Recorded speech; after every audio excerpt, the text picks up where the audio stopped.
أعوذ بالله من الشيطان الرجيم.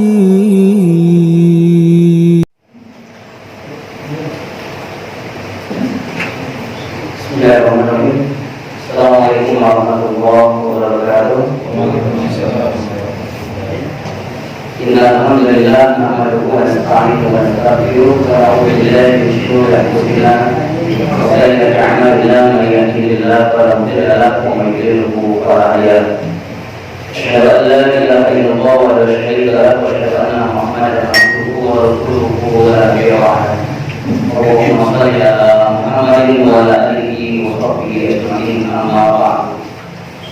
فقد قال الله تعالى في القرآن الكريم: أعوذ بالله من الشيطان الرجيم. يا أيها الذين آمنوا اتقوا الله حق تقاته ولا تموتن إلا وأنتم مسلمون. وقال النبي صلى الله عليه وسلم: فإن أصدق الحديث كلام الله وخير الهدي هدي محمد صلى الله عليه وسلم. شر الأمور محدثاتها وكل محدثة بدعة وكل بدعة ضلالة وكل ضلالة في النار. Saya merasa gembira bisa bersilaturahmi dengan jamaah masjid Baitur Rahman yang tadi sudah disampaikan. Kebetulan tadi alhamdulillah bisa menghadiri Ustaz Akmal. Beliau melepas pelajarannya dan berubah status setiap kalinya perjaka menjadi suami. Bagaimana Rasulullah SAW bahwa kalau ada saudara kita yang menikah, doa yang mesti kita panjatkan adalah barakallahu laka wa baraka alaika wa jama'a bainakuma fi khair. Doa itu sudah mencakup semuanya. Jadi kalau ada pengantin kita doakan semoga panjang jodohnya, murah rezekinya, apalagi banyak anaknya, sebenarnya sudah tercakup semuanya di dalam doa itu. Dengan barakallahu itu semuanya sudah tercakup. Ada juga yang berbahagia. Saya tinggal di Cikarang, tapi memang mengajar di Karawang. Waktu berangkat itu kondisi jalan sudah hampir banjir. Jadi Karawang Bekasi itu sudah terkepung banjir. Sekarang saya memantau, kita juga bisa memantau di media sosial. Karawang aja sudah 12 kecamatan sudah terendam. Di Bekasi berbagai perumahan juga sudah banyak terendam. Bahkan jalan provinsi dari Cikarang ke Karawang itu sudah terputus karena luapan banjir yang cukup besar. Kita mau berdoa kepada Allah Subhanahu wa Ta'ala, semoga saudara-saudara kita yang terkena banjir, semoga Allah cepat mensurutkan banjirnya sehingga bisa beraktivitas sebagai anak biasa. Nah, karena momentumnya banyak bencana musibah, insya Allah pada kesempatan malam hari ini kita akan coba mengupas tentang memaknai musibah dalam perspektif Al-Quran dan Sunnah. Ini yang coba kita akan gali, kita buka, mudah-mudahan ini memberikan manfaat bagi kita. Hadirin sekalian yang berbahagia, secara umum bahwa sudah menjadi sunatullah, kehidupan kita itu selalu berpasang-pasangan. Ada siang, ada malam, ada perempuan, ada laki-laki, ada senang, ada susah, ada yang mendapatkan karunia, juga ada yang mendapatkan bencana. Itu sudah menjadi sunnatullah ketetapan Allah Subhanahu wa Ta'ala. Dan setiap orang itu menyadari bahwa yang namanya musibah bencana itu pasti ada. Tetapi orang akan berbeda ketika dia mensikapi satu musibah. Kalau setiap orang mengaku bahwa musibah itu pasti ada aja di dunia ini,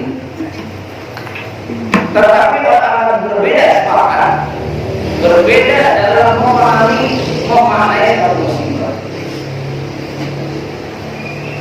Kenapa orang berbeda dalam memahami satu musibah?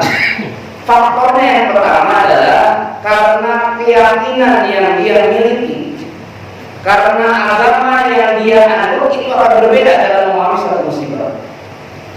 Yang kedua, faktornya adalah karena ilmu pengetahuan yang dia sudah miliki.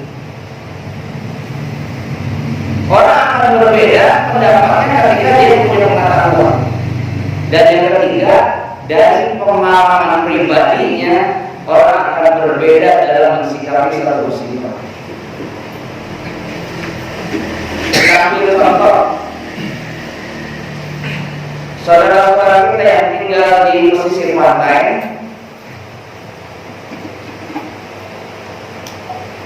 seperti di pantai Pangandaran, Cipapuja dan sebagainya, itu masih ada di kalangan saudara-saudara kita yang berkeyakinan kalau di laut itu gelombangnya tinggi, pasang, sehingga mereka tidak bisa melaut.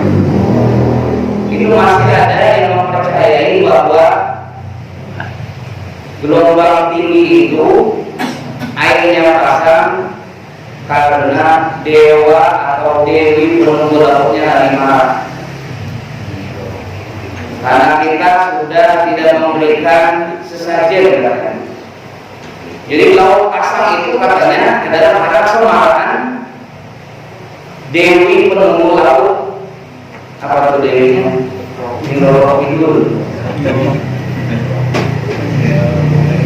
Atau seperti saudara-saudara kita yang ada di lereng gunung, seperti di Bromo, Gunung Merapi, itu masih ada banyak anggapan kalau gunung meletus, mereka mengatakan dewa penunggu gunungnya sedang marah karena kita sudah melanggar pantrangan atau sudah tidak memberikan sesaji.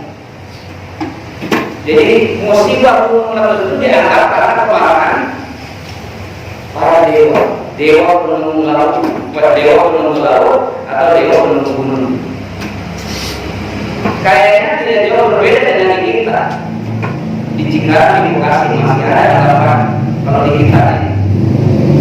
Kalau membangun sebuah jembatan, enggak lama jembatannya roboh.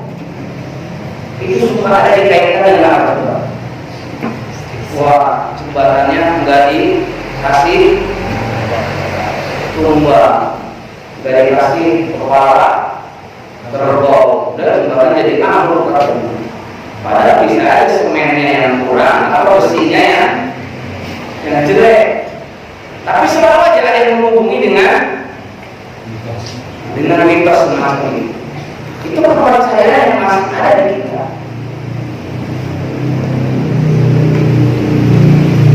Berbeda lagi dengan orang yang punya pengetahuan, tetapi sayang mereka cenderung kepada ateis, anti Tuhan.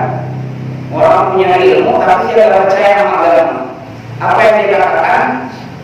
Bahwa terjadinya bencana malapetaka musibah itu katanya adalah alamiah saja. Itu hanya fenomena alam saja dan tidak ada kaitannya dengan Tuhan. Itu hanya sebuah akibat saja bencana itu. Kenapa terjadi banjir? Ya karena sekarang lagi intensitas hujannya lebih banyak, atau sekarang lagi musim La Nina. Itu kan lagi La Nina. Jadi wajar aja kalau banjir di Indonesia itu banjir wajar, lagi musim. Atau beralasan ya karena itu selokan itu nggak dibersihin, airnya tersumpat menyebabkan banjir. Jadi alamiah saja, nggak ada kaitan dengan Tuhan. Itu kata siapa? Kata orang yang punya ilmu tapi jauh dengan agama. Kenapa terjadi gempa? Ya terjadi gempa itu di bawah ada yang namanya lempengan tektonik bumi. Kalau dia patah, maka yang terjadi adalah gempa. Jadi ilmiah.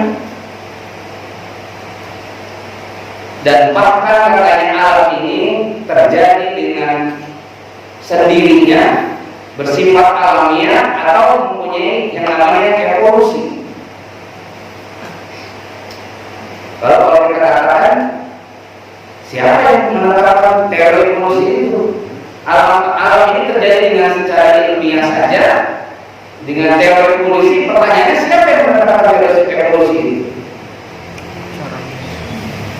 Bahkan sekarang yang namanya teori evolusi itu pasti lahirnya dari Charles Darwin. Bahwa manusia itu katanya berasal dari apa? Dari mana? Dari kera, dari monyet. Oh, tidak disebut nenek moyang kita dari monyet. Dianggapnya itu ilmiah. Padahal satu pertanyaan tidak bisa dijawab oleh mereka. Kalau betul nenek moyang kita ini dari monyet, dari kera, pertanyaannya orang yang keras sekarang apa berbuat? Tidak bisa dijawab. Dan sekarang teori itu sudah banyak dibuat karena sesuai dengan ilmu pengetahuan sains. Hadirin sekalian yang berbahagia, inilah yang dikecam oleh Al-Quran.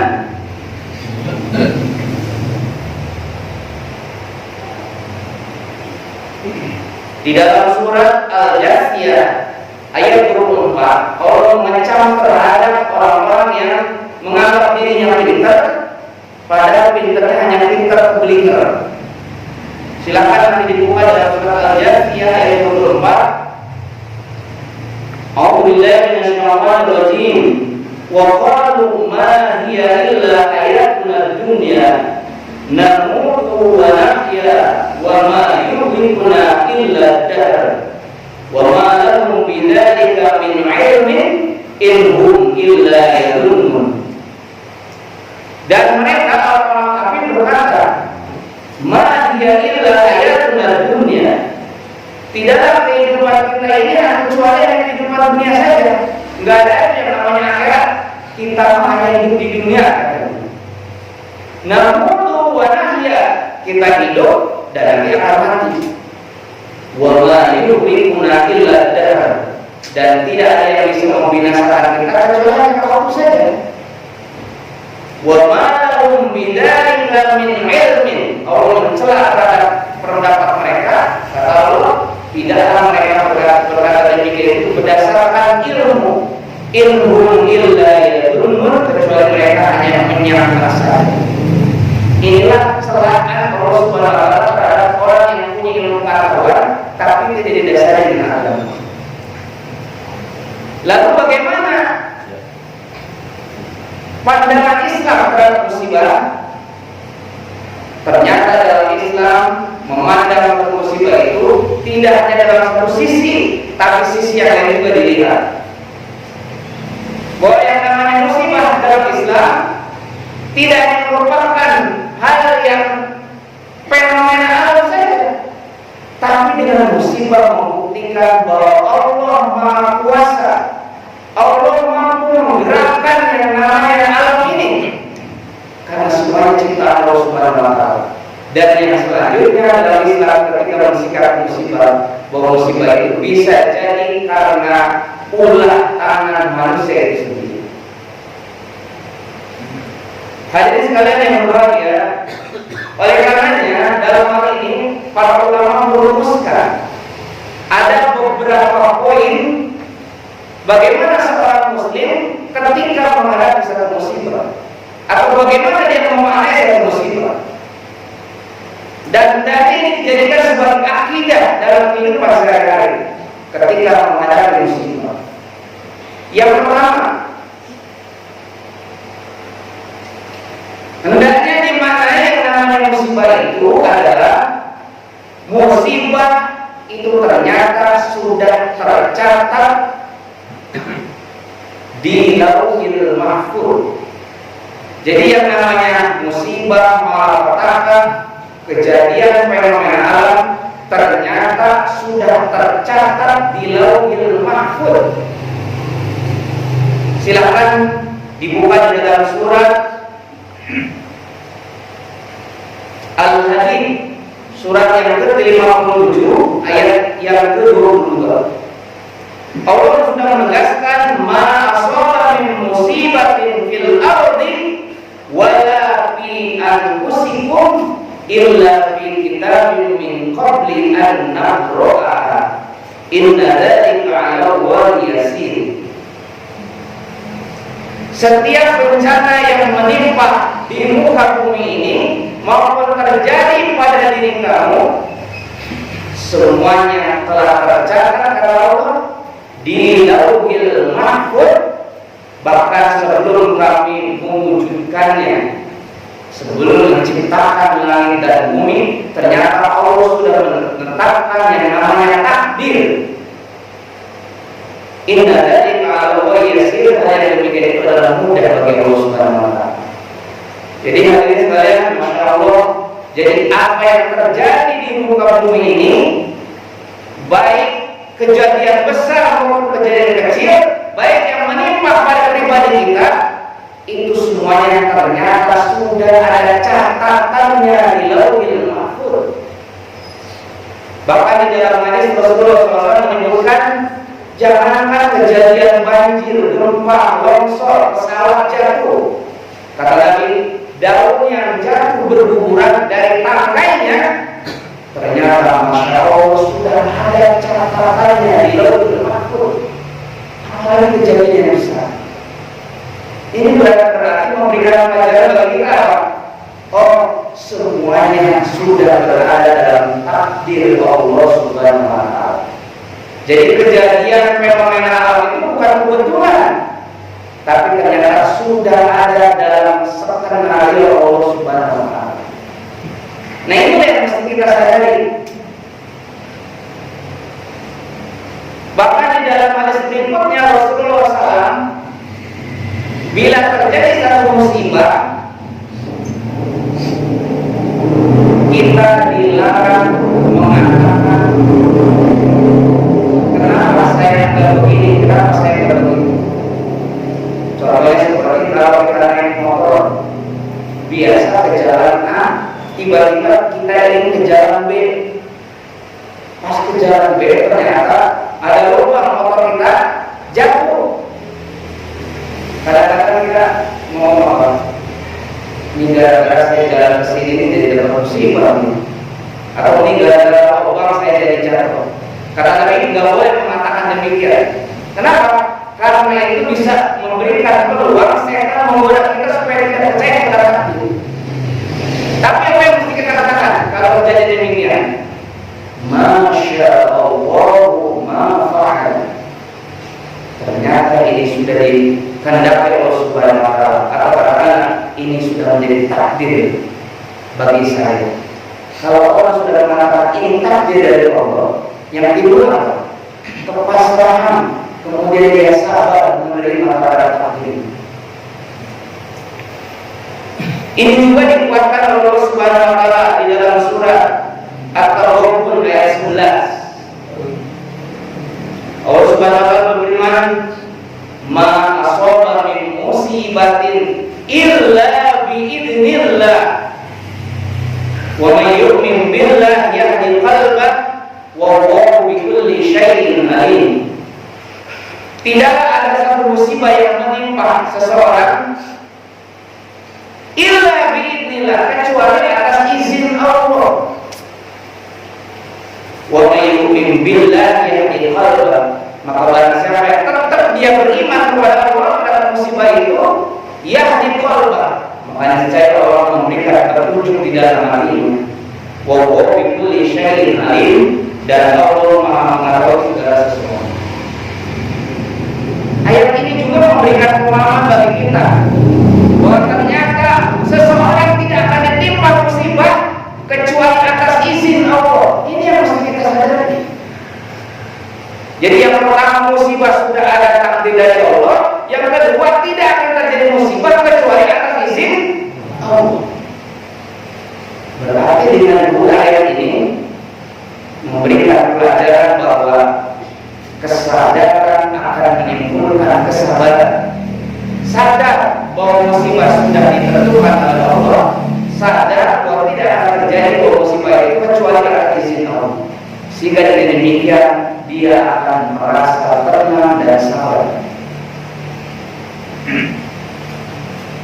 Ada sebagian orang yang di lokasi ini sekarang itu masih ada kepercayaan, tidak tahu implementasi tidak. Ada orang yang percaya kalau dia mau naik motor, mau bekerja atau mau dagang, tiba-tiba ada kucing lewat, apa yang dilakukan? Kucing itu ada apa? Wah, ini ada kucing lewat, berarti tanda siap. Saya kalau dagang dagangannya jadi bangkrut. Kalau kerja saya kecelakaan di jalan, saya nggak jadi deh. Mendingan saya di rumah aja. Padahal kucing lewat lagi kawin, tapi dia anggap katanya membawa. Ini kepercayaan yang sudah dihilangkan. Zaman modern di sini, zaman modern masih percaya kucing kayak gitu. Kita ingat bahwa semua kejadian di muka bumi ini tidak akan terjadi kecuali atas izin Allah Subhanahu wa Ta'ala.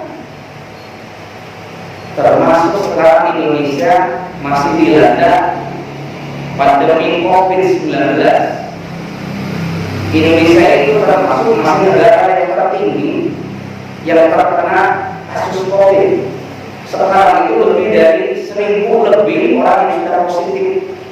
Itu belum yang sudah meninggal, ini yang sudah positif sudah lebih 1.000 orang yang positif kena corona. Jadi yang namanya protokol kesehatan itu satu sisi yang merupakan bentuk ikhtiar kita. Tapi Masya Allah ini dikasih sinar warna, Masya Allah luar biasa ini. Di sosialisasinya pakai maskernya udah enggak, tapi ini udah separasi sih. Dan percaya daripada ayat tadi tidak akan terjadi kecuali izin Allah. Masya Allah. Jika lokasi masih tetap protokol kesehatan, ya kita ikutin kenapa itu bentuk ikhtiar kita. Walaupun lagi tidak terjadi musibah pada izin Allah, jadi kita bentuk ikhtiar.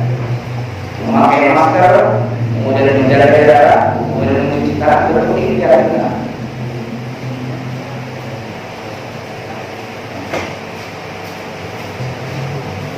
Jadi musibah tidak akan terjadi kecuali atas izin Allah. Musibah sudah menjadi takdir dari Allah Subhanahu wa Ta'ala. Kita ambil salah satu kisah bagaimana para sahabat menerapkan ini ayat luar biasa, sehingga dalam kehidupan sahabat itu Masya Allah ketika mendapatkan musibah mereka sahabat menerima karena mengenal ini takdir Allah Subhanahu wa Ta'ala. Kita ambil kisah dari mungkin pada sekarang sudah ibu-ibu bapak sudah pada mendengar kisah Ummu Salamah. Ummu Salamah itu sebelum menjadi istri Rasulullah SAW punya suami, siapa namanya suami Ummu Salamah? Abu Talha. Jadi sebelum Abu Talha meninggal, wafat, kemudian dinikahi Rasulullah. Nah, suami yang pertama itu adalah Abu Talha. Di satu kesempatan Abu Talha ada tugas yang tidak boleh ditinggalkan. Ketika dia berangkat, dia tahu anaknya sedang sakit, tapi karena tugas dia mesti dilaksanakan. Dengan berat hati dia berangkat dan dititipkan anaknya kepada istrinya Ummu Salamah. Setelah beberapa hari pulang Abu Talha dan ditakdirkan Allah Subhanahu wa Ta'ala putranya yang sakit itu meninggal. Tetapi lihat luar biasa Ummu Salamah, dia mampu bagaimana dia menahan kesabaran untuk tidak dia mengungkapkan kesedihan di depan suaminya yang baru pulang. Bayangkan suaminya baru pulang dalam keadaan capek, tiba-tiba diberikan kabar yang tidak mengenakan. Maka Ummu Salamah menyambut suaminya seolah-olah tidak ada kejadian bahwa anaknya meninggal.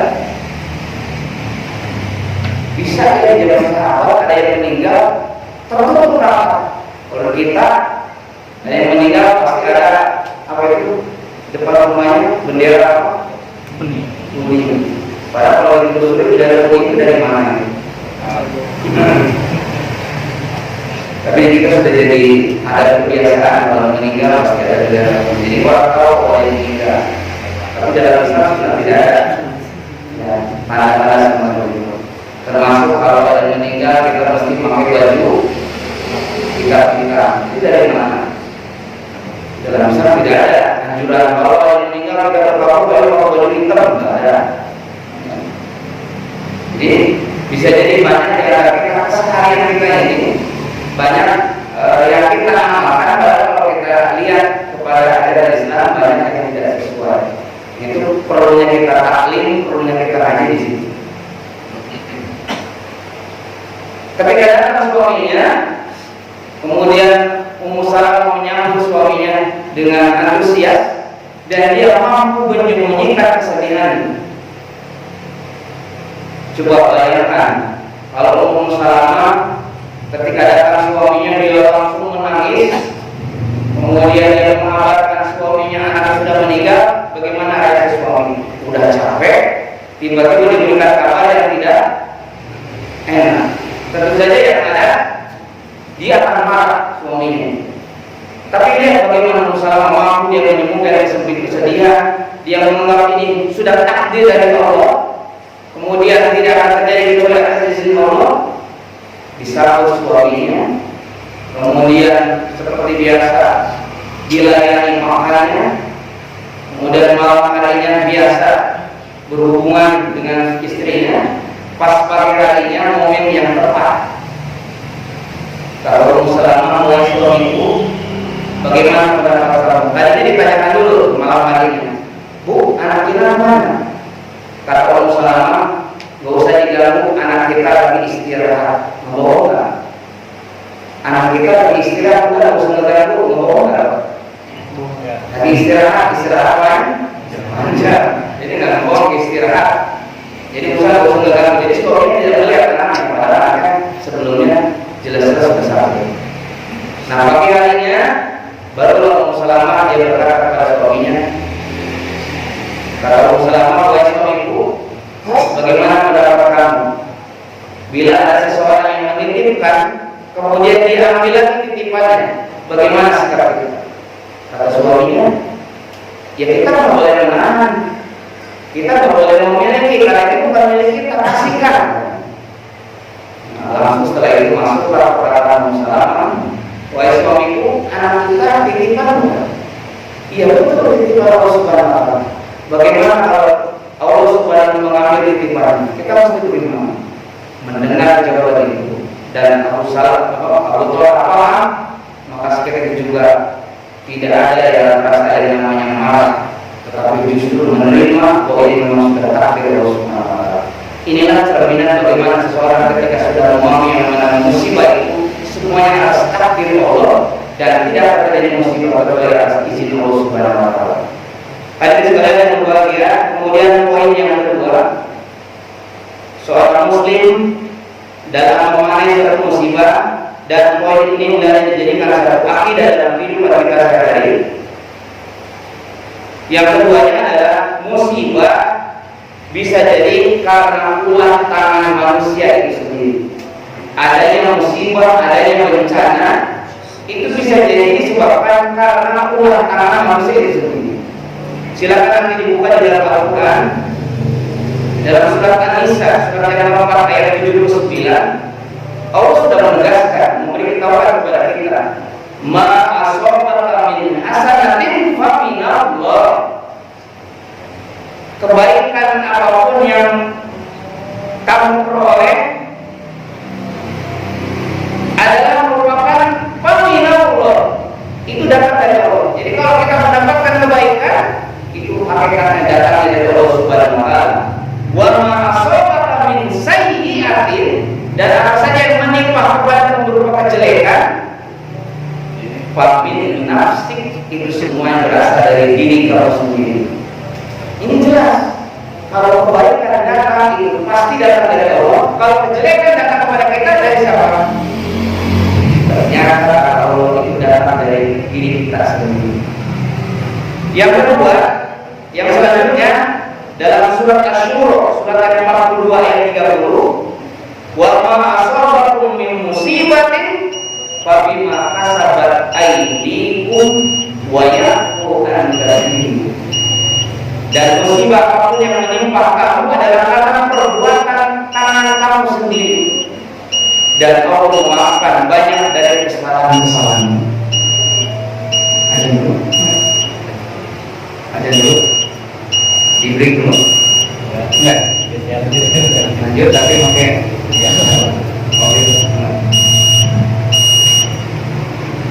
Begitu pula dalam surat Ar-Rum, surat ke-30 ayat 41. Ini menegaskan bagaimana musibah bencana itu ternyata itu ulah tangan kita sendiri. Zuharal fasadu fil barri wal bahri bima kasabat aydin nas liyudhiqahum ba'dal ladzi 'amilu la'allahum yarji'un. Telah nampak kerusakan darat, laut, plus sekarang dengan apa? Udara. Jadi semuanya sudah pada rusak. Darat, laut, plus dengan udara. Bima kasabat aydin nas. Karena apa? Semuanya karena ulah tangan manusia. Kemudian Allah timpahkan kepada manusia itu berupa musibah, bencana, supaya apa? Liyudhiqahum ba'dal ladzi 'amilu la'allahum yarji'un. Agar mereka bisa merasakan sebagian yang telah mereka perbuat, la'allahum yarji'un, agar mereka kembali ke jalan yang benar. Jadi bisa jadi musibah bencana yang terjadi di negara kita itu peringatan dari Allah. Jangan-jangan selama ini kita sudah banyak menyimpang terhadap aturan-aturan Allah Subhanahu wa taala, supaya kita kembali ke jalan Allah yang benar. Hadirin sekalian yang berbahagia, kalau ada orang yang lagi membangun sampai tingkat 5, yang di tingkat 5 ini kalau manggil orang di bawah itu karena jarak jauh kadang-kadang suka kedengeran. Dipanggil-panggil nggak kedengeran tuh yang di bawah itu. Coba gimana caranya supaya yang di bawah ini bisa nengok ke atas? Caranya gimana? Kalau zaman sekarang pakai HP bisa. Zaman dulu lah. Kalau zaman dulu membangun tingkat 5, membangun yang bawah itu nggak kedengeran. Bagaimana cara supaya biar bisa nengok ke atas? Ambil batu, dilempar apanya? Kepalanya. Ketika kena kepalanya, dia pasti apa? Nengok ke atas. Oh, ternyata di atas lagi manggil. Jangan-jangan kayak gitu ya. Kita ditimpa berbagai musibah bencana supaya kita sadar bahwa selama ini kita sudah diingati di dalam Al-Quran, selama ini sudah melihat fenomena alam yang sudah rusak, tetapi kita nggak sadar juga diberikan oleh Subhanahu wa taala berbagai musibah bencana agar kita bisa kembali ke jalan yang benar. Ada sekali berbahagia, Allah sebenarnya sudah menjanjikan di dalam surat Al-A'raf ayat 96. Ayat itu sudah banyak yang hafal. Walau anna ahlal qura amanu wattaqau lafatahna 'alaihim barakatim minas sama'i wal ardi walakin kadzabu fa akhadnahum bima kanu yaksibun. Kalaulah sekiranya satu Korea itu bisa satu negara, satu daerah, satu kampung, amanu wattaqau, mereka beriman dan bertakwa kepada Allah. Apa janji Allah? La fatahna 'alaihim barakatim minas sama'i wal ard. Kami akan bukakan kepada mereka pintu keberkahan dari langit dan bumi. Walakin kadzabu, namun sayang kebanyakan mereka mendustakan terhadap ayat-ayat Allah, mendustakan terhadap nikmat yang sudah diberikan. Fa akhadnahum bima kanu yaksibun, maka kami siksa mereka dengan apa yang mereka telah perbuat. Ini ayat sudah tegas. Kalau semua penduduk kita yang bertakwa beriman, Allah tidak mungkin mendatangkan bencana musibah, tapi dibukakan pintu keberkahan dari langit dan bumi. Ayat ini identik dengan kisah di zaman di dalam kisah Al-Quran, yaitu negeri apa? Saba. Negeri Saba. Di dalam tafsir dijelaskan negeri Saba itu negeri yang subur dan makmur. Salah satunya faktor penyebabnya mereka punya bendungan yang namanya mihrab. Ternyata dengan bendungan itu mereka bisa panen satu tahun itu 2 kali. Hebatnya apa? Si petani itu kalau bawa keranjang di atas kepalanya masuk ke kebun, keluar dari kebunnya sudah penuh. Masya Allah, berarti tanpa dipetik itu masuk ke kebun pakai keranjang di kepalanya, keluarnya itu sudah penuh itu. Kemudian katanya di dalam tafsir, negeri Sabah itu negeri yang tidak ada yang namanya binatang-binatang perusak, nyamuk nggak ada, kemudian hama-hama nggak ada. Saking subuhnya, saking sejuknya itu negeri Sabah itu. Tapi lihat bagaimana akhir dari negeri Sabah. Mereka mendustakan terhadap nikmat yang Allah telah berikan. Akhirnya bendungannya itu gimana? Bendungannya pecah, bendungannya hancur, dan negeri Sabah tersapu semua dengan banjir bandang dari bendungan tersebut. Tidak sampai di situ. Ketika mereka menanam tanaman setelah banjir, ternyata apa yang mereka tanam itu buahnya menjadi apa? Menjadi serba pahit. Masya Allah, itu balasan orang yang tidak bersyukur kepada Allah Subhanahu wa Ta'ala. Oleh karenanya tidak ada kata, tidak ada upaya kita kecuali senantiasa meningkatkan keimanan ketakwaan kita kepada Allah Subhanahu wa Ta'ala. Hadirin sekalian berbahagia, kalau orang sudah banyak meninggalkan keimanan ketakwaan, yang muncul banyaknya maksiat, Allah akan cabut keberkahan sedikit demi sedikit. Di zaman Bani Umayyah itu pernah diketemukan di gudangnya, waktu itu dipimpin oleh pemimpin yang adil. Di gudang Bani Umayyah itu ditemukan banyak karung-karung berisi gandum yang bijinya itu, kalau biji gandum gede apa? Sebesar apa? Kita kalau tahu kalau gandum itu besarnya gede apa? Padi ya. Itu disampaikan katanya di dalam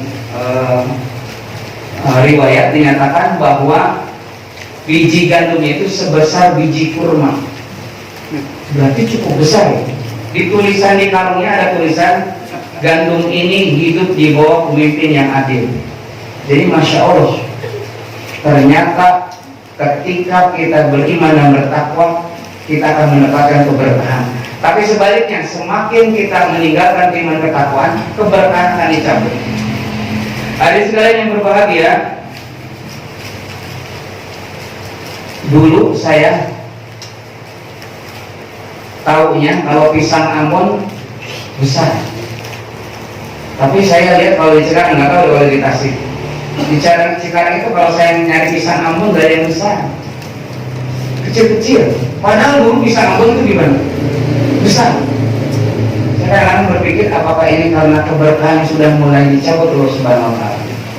Berdasarkan penelitian bahwa jenis spesies ikan itu sekarang katanya 70% sudah punah. Bayangkan dari 100%, 70% itu sudah punah ikan-ikan yang ada di kita. Berarti sisanya berapa? Hanya tinggal 30%. Kalau di Kali Bekasi itu dulu saya masih ingat di SD, di kali itu ikannya udah macam-macam. Sekarang yang ada di kali hanya ikan apa? Hanya ikan sapu-sapu aja. Kemana itu ikan yang lain? Nah, jangan-jangan ini karena keberkahan Allah sudah mulai dicabut. Bapak-bapak, ibu-ibu tahu nggak kenapa makanan kita kok cepat basi? Ternyata ada sejarahnya. Tahu nggak sejarahnya? Kenapa makanan kita cepat basi? Ada yang nggak tahu? Di dalam hadis dinyatakan, Rasulullah menyatakan makanan cepat basi itu dikarenakan gara-gara Bani Israel. Kok bisa? Ternyata Nabi menceritakan bahwa dulu itu Bani Israel diberikan oleh Allah Subhanahu wa Ta'ala dua makanan kan, manna wa salwa. Kalau manna berupa apa? Berupa semacam binatang seperti burung puyuh. Ya, salwa itu semacam makanan. Di hari Sabtu itu Allah Subhanahu wa Ta'ala memerintahkan untuk silahkan kamu makan tuh burung puyuh itu. Tapi ingat jangan banyak-banyak, secukupnya aja. Itu udah ada aturan itu dari Allah Subhanahu wa Ta'ala. Tapi karena memang dasar Bani Israel ya, mereka justru karena saking banyak tidak ambil banyak. Makanan itu tuh disembelih banyak itu burung-burungnya. Akhirnya karena melanggar aturan Allah Subhanahu wa taala, makanan yang mereka potong karena saking banyaknya lama-kelamaan jadi busuk, jadi basi. Sehingga sampai sekarang katanya makanan yang cepat basi itu gara-gara Bani Israil melanggar maksiat terhadap perintah Allah Subhanahu wa taala. Masya Allah. Hajar Aswad itu apa? Hajar Aswad itu artinya apa? Batu hitam. Itu dalam hal ini dinyatakan dulunya Hajar Aswad itu bukan batu hitam, batu putih. Kenapa bisa jadi hitam sekarang? Karena sudah banyaknya kemaksiatan dilakukan oleh manusia sehingga batu yang putih berubah menjadi hitam. Jadi inilah salah satu bentuk bahwa ternyata ketika pelanggaran dilakukan, maka keberkahan Allah Subhanahu wa taala dicabut dan kita pun ditegur Allah Subhanahu wa taala dengan berbagai musibah bencana agar kita menjadi sadar dan kembali ke jalan Allah Subhanahu wa taala. Di samping itu, musibah juga bagi orang yang beriman jelas adalah merupakan upaya penghapusan dosa. Jadi dengan adanya musibah bagi seorang muslim, Masya Allah, dosa-dosanya itu akan dihapuskan Allah Subhanahu wa taala. Bahkan ketika seorang muslim dia meninggal karena musibah, ketika dia hanyut atau tertimpa reruntuhan karena gempa, kata Nabi, seorang muslim itu akan menjadikan mati syahid. Jadi Masya Allah, ketika seorang muslim sabar dalam menghadapi musibah, menerima terhadap takdir Allah, selain kan dihapuskan dosa Allah Subhanahu wa taala, ditakdirkan dia mati, Allah mengangkat dia sebagai orang yang mati syahid. Mudah-mudahan kita termasuk orang-orang yang diberikan kesabaran Allah Subhanahu wa taala dalam menerima segala musibah dan meyakini bahwa musibah itu sudah takdir Allah Subhanahu wa taala dan tidak akan terjadi musibah kecuali atas izin Allah Subhanahu wa taala. Tugas kita adalah meningkatkan iman ketakwaan kita kepada Allah. Demikian apa yang dapat kami sampaikan, mudah-mudahan ada manfaatnya. Yang benar datang dari Allah Subhanahu wa taala dan yang kurang datang dari saya pribadi. Saya mohon dimohon maaf yang seluas-luasnya. Subhanallahi bihamdik, asyhadu an la ilaha anta astaghfiruka wa atubu ilaik. Assalamualaikum warahmatullahi wabarakatuh.